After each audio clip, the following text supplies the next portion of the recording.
చెరువు అంటే ఒక బతుకు తెరువు. కష్టకాలంలో తాగునీరు, సాగునీరు అందించే జలవనరు. పట్టణాలు, నగర ప్రాంతాల్లోనూ చెరువులతో ఎంతో ఉపయోగం. అయితే అక్కడ మాత్రం చెరువుల దుస్థితి రాను రాను తీసికట్టుగా మారిపోయింది.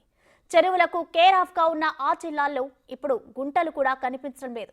ఒకటి కాదు, రెండు కాదు, ఏకంగా 300కు పైగా చెరువులు మాయమయ్యాయి. అసలు ఖమ్మం గుమ్మంలో జరిగిన కబ్జా వ్యవహారం ఏంటి? సిక్కం భూములను విచ్చలవిడిగా కబ్జా చేసిందెవరు? భూ బకాసురులు ఆకలికి మాయమైన ఖమ్మం చెరువులపై బిగ్ టీవీ స్పెషల్ ఫోకస్.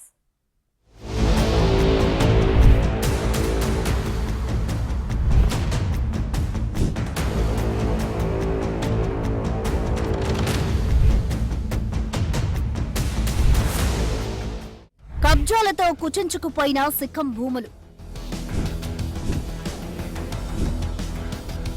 ఒకటి కాదు, రెండు కాదు, ఏకంగా 100ల చెరువులు మాయం.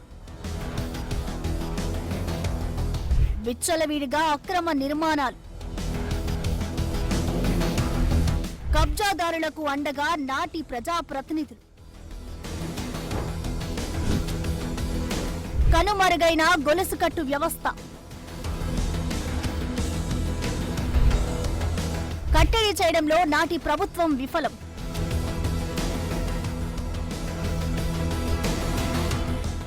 వేరే వ్యక్తుల భూములు కాచేస్తే గొడవలు అవుతున్నాయని, ఖాళీగా ఉన్న చెరువులపై కర్చీఫ్ వేసి ఆక్రమిస్తే అడిగే వాళ్లే ఉండరనేది వాళ్ల ఉద్దేశం. అందుకే చెరువుల చుట్టుపక్కల్లో ఉంటున్న వాళ్లంతా కలిసి ఏకంగా ఆక్రమణలకు పాల్పడ్డారు. గ్రామాలు, పట్టణాలతో సరిపెట్టుకోకుండా ఏకంగా జిల్లా వ్యాప్తంగా ఆక్రమణకు పాల్పడి అక్రమాలకు తెరతీశారు. మొత్తం ఎంత భూమిని కనిపించకుండా మాయం చేశారో తెలుసుకొని ఖమ్మం జిల్లా అధికారులు ఆశ్చర్యపోతున్నారు. ఇందులో ఎవరి పాత్ర ఏ మేరకు ఉందనే విషయాన్ని రాబడుతున్నారు. రికార్డుల్లో ఉన్న 300కు పైగా చెరువులు ఏమయ్యాయని భూతద్దం పెట్టి మరీ వెతుకుతున్నారు. ఖమ్మం జిల్లాలో చెరువు కొంటల భూములు మొత్తం యజేచ్ఛగా కబ్జా అవుతున్నాయి. ఇప్పుడు నేను ఖమ్మం జిల్లా రూరల్ మండలం గోళ్లపాడు గ్రామంలో ఉన్నటువంటి బ్రాహ్మలకుంట చెరువులో ఇప్పుడు ఉన్నాం.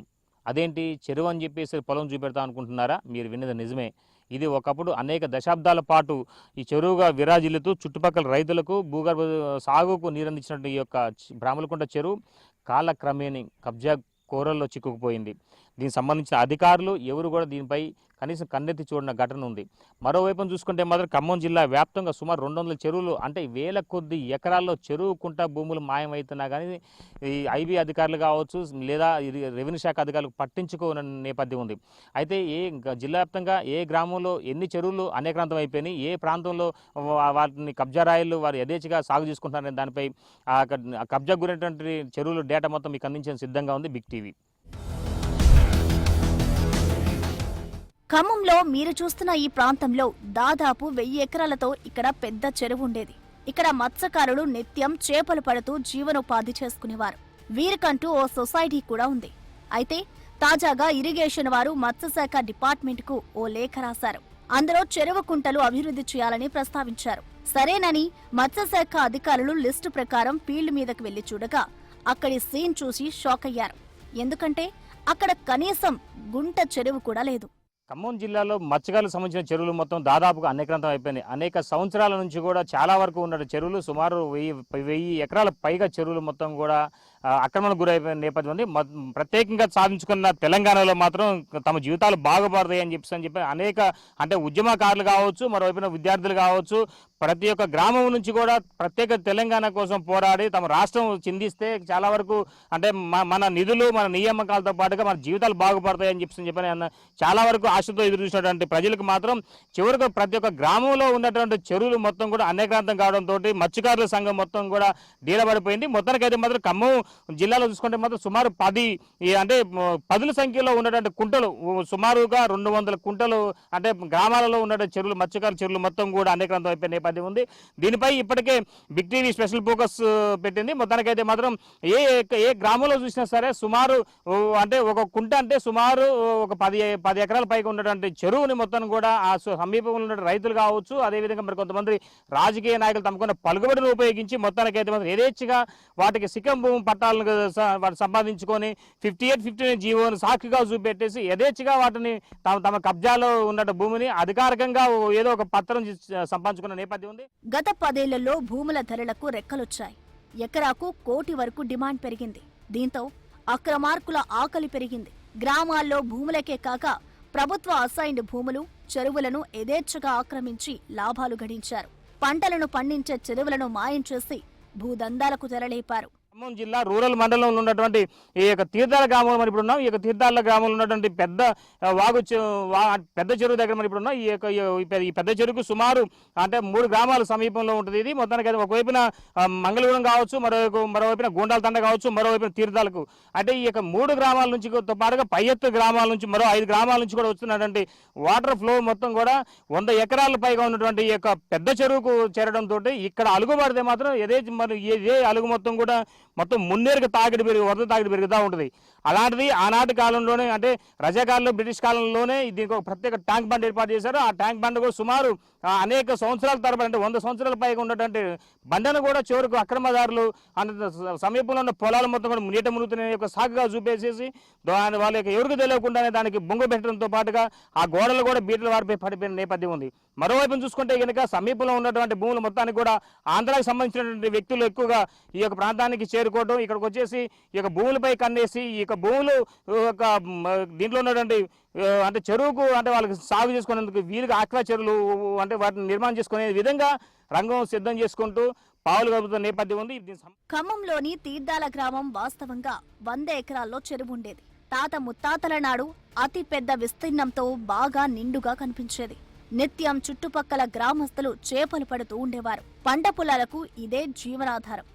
నిత్యం కలకలలాడుతూ కనిపించేది.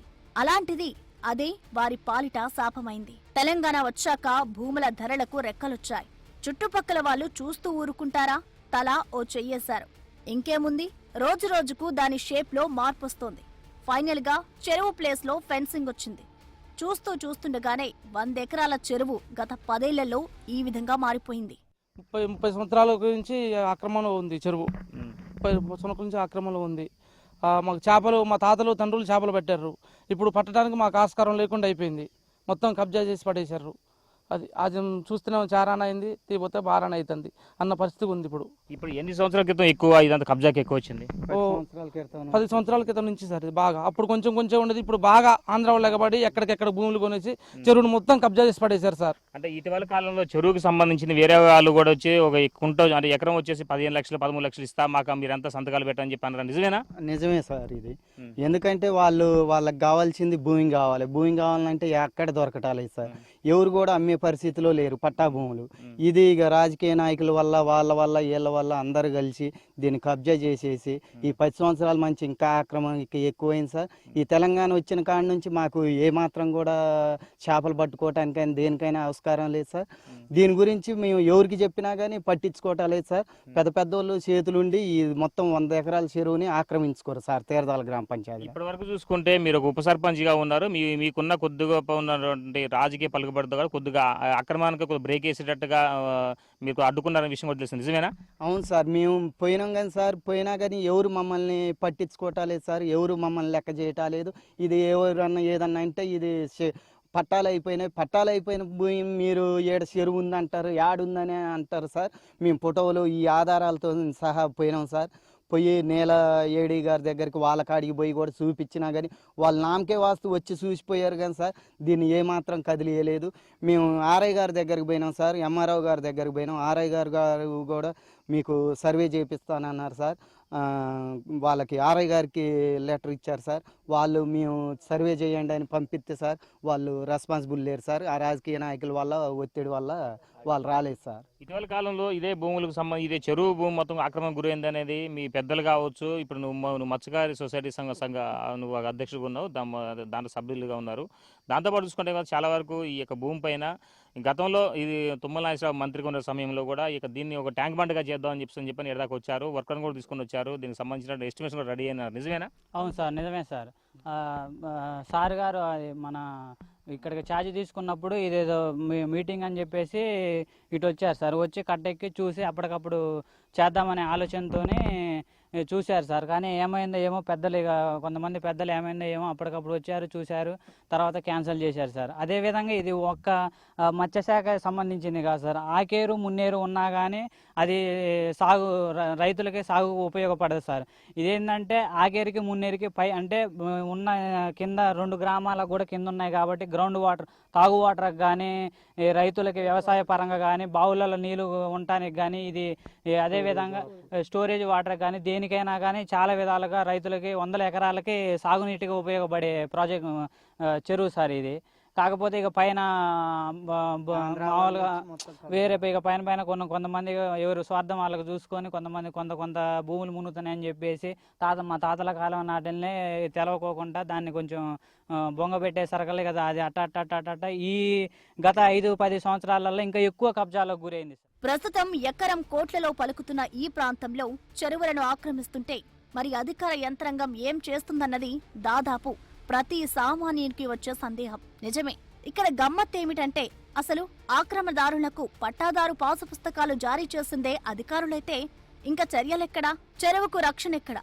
ప్రభుత్వం మారిన తర్వాత మా పరిస్థితి ఇది సార్ అని అధికారులకు విన్నవించుకుంటే ఫీల్డ్లో వచ్చి చూసిన దృశ్యానికి వారే షాక్ అయ్యారు. నేను జిల్లా మత్స్యశాఖ అధికారిగా వచ్చిన తర్వాత గ్రౌండ్ ట్రూతింగ్ అంటే మాకు అవుట్సోర్సింగ్ సిబ్బంది ఉంటారు, fisheries field assistant, fisheries field officer అని. వీళ్ళ ద్వారా మన జిల్లాలో ఉన్న ఐబీ పరిధిలో ఉన్న చెరువులు మేము లీజుకి ఇస్తుంటాము. ఆ లిస్ట్ మా దగ్గర ఉంటే 1127 చెరువులకు గాను మళ్ళీ గ్రౌండ్ ట్రూతింగ్ చేస్తే దీంట్లో ఒక 334 చెరువులు ప్రాపర్గా లేనట్టు, 10 నుంచి 20 ఎకరాల లోపు ఉన్న గ్రామ పంచాయతీ చెరువులు ఆక్రమణలు గురైనట్టు ఆ సెక్రటరీస్ కూడా మాకు ఈ చెరువు ఇలాంటి లేవని మాకు సర్టిఫికేట్ ఇవ్వడం జరిగింది. దీనిలో భాగంగా ఇక్కడ తీర్థాల్లో మత్స్య పారిశ్రామిక సహకార సంఘం ఉంది. దానికి సంబంధించిన అధ్యక్షుడు, ఉపాధ్యక్షుడు, సెక్రటరీ కలిసి సార్ మాకు చెరువు బాగా అలుగు తెగిపోయింది, తర్వాత దీనిలో చేపలు పట్టలేకుండా కష్టమవుతుంది జీవనోపాధి, మా తండ్రులు తాతల నుంచి ఇది 30 సంవత్సరాల క్రితం బాగా ఉండే, ఇప్పుడు లేదు అంటే ఈరోజు పరిశీలించడానికి వచ్చాను. దీనిలో చూసినట్లయితే అలుగు మనకుంది, అది డంగు సున్నంతో రాళ్లతో కట్టింది. దాదాపు నాకు తెలిసిన మటుకు ఒక 80-90 సంవత్సరాల క్రితమే అయి ఉంటుంది. మొత్తం చూసినట్లయితే ఈ చెరువు లోపల తుమ్మ చెట్లు, సర్కారు తుమ్మలు, దాని తర్వాత ఈ చుట్టుపక్కల ప్రాంతాలు చూసినట్లయితే ఈ నీటి ప్రాంతంలో ముంపు గురైన భవములు ఆక్రమించుకొని కనబడుతున్నాయి. నిజానికి ఇక్కడ మత్స్యకారులు 100 మంది ఉన్నారు, 100 కుటుంబాలు, 500 మంది ఈ ఏరుపైన, ఈ చెరువులపైన పట్టి ఆధారపడి జీవిస్తున్నారు. మిషన్ కాకతీయ అంటూ గత ప్రభుత్వం ప్రగల్భాలు పలికి తెర వెనుక నడిపిన భాగోతం ఇది అంటూ మత్స్యకారులు కన్నీరు మున్నీరవుతున్నారు. ఇప్పటికైనా తమకు న్యాయం చేస్తే బాగుంటుందని వేడుకుంటున్నారు. గురైంది అని చెప్పిన విషయం మరి మీరు స్థానిక రెవెన్యూ అంటే ఎంఆర్ఓలకు కానీ లేకుంటే ఇరిగేషన్ నీటి డిపార్ట్మెంట్ అధికారులకు కానీ లేదంటే మత్స్యశాఖ అధికారులకు అని చెప్పారా మీరు? చెప్పినాను సార్. నేను ఇరిగేషన్ డిపార్ట్మెంట్కి పోయాను. ఆయన పోతే సార్ ఉండే అక్కడ. సార్ ఉంటే ఆ సార్ని ఎవరు పిలిచిండు, ఇక్కడ తీర్థాల్లో పెద్ద చెరువు ఉందంట, నిజమేనా అంటే నిజమే సార్ అన్నాడు. నిజమే సార్ అంటే మీరు ఏం చేస్తారు అన్నాడు. అంటే నన్ను చెరువులే ఇంకొక ఆయన వచ్చి చెరువు లేదు సార్, ఏం లేదు సార్ అంటే సారు మళ్ళీ ఎవరి దగ్గర చూసి అక్కడ పెద్ద చెరువు ఉంది, ఆ చెరువు ఏమైందో మీరు పోయి చూసుకోండి అన్నాడు. అయినాక 2వ రోజు మనుషులు వచ్చారు, ఇరిగేషన్ డిపార్ట్మెంట్ వచ్చారు, ఫోటోలు దిగారు, ఇంక వెళ్ళిపోయారు సార్. దాన్ని అట్లే గాలి వదిలేశారు సార్. అంటే మిషన్ కాకతీయ పథకం కింద కూడా దీనికి నిధులు వెచ్చించారట, దాంతోపాటు దీనికి నిధులు వెచ్చించి పని కూడా చేశారంటున్నారు. మీరు ఉప సర్పంచ్ టైంలో జరిగిందా ఇదంతా? మేము ఉప సర్పంచ్గా ఉన్నప్పుడే జరిగింది సార్. వచ్చి చూసుకొని పోయారు సార్. మరి వర్క్ చేశారా చేయలేదా అనేది తెలియదు. అది ఏంటంటే సార్, ఏది వచ్చినా కానీ వర్క్ దాకా రాకుండానే పైన మింగేయటం అవుతుంది సార్. ఎక్కడికెక్కడికి కబ్జాలు ఇదైపోతుంది సార్. సుమారు 10 ఏళ్ల పాటు జిల్లా వ్యాప్తంగా అనేక చెరువులో ఆక్రమార్కుల ఆకలికి బలయ్యాయి. భూముల ధరలకు రెక్కలు రావడంతో కబ్జాలకు తెరలేపారు. ఇదేదో బాగుందనుకున్న ఆక్రమణదారులందరూ కట్టకట్టుకుని గత అధికార పార్టీతో చేరిపోయారు. ఆక్రమణదారుల్లో ప్రతి ఒక్కరూ జిల్లాలో ఉన్న గత అధికార పార్టీ నేతల్లో ఎవరో ఒకరికి దగ్గరి వారంటే పరిస్థితి అర్థం చేసుకోవచ్చు.